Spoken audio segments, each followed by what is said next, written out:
may ganito. Pambunutan Ano na ako ba? ng patay na Huwag mo kung... dito. Mamamulit ka na. Yan ang ano, yan ang tinatawag nating the newest sex scandal.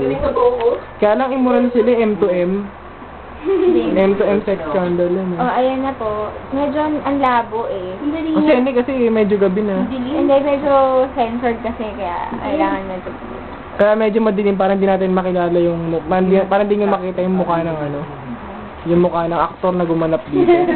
Bakit yung babae ay... Ay, sa Dumaguete may gumaganyan. Dumaguete scandal. Ganun ka nga, JP. Thumbs up. Yan, Dumaguete scandal. Si Ed saka si Quinto. Yan. Mamaya sila naman. Valencia scandal na to. Anong pinag-uusapan ka namin ni Edward? Sabi ni Edward, gawin ka tayo na buko JP. Kailan? Isang beses. Paano ba yung shot? Paano ba yung hinto ito? Backfighter ka pala eh. Paano hinto ito? Ito rin. Paano pa ihinto yan? Ganun din, pinili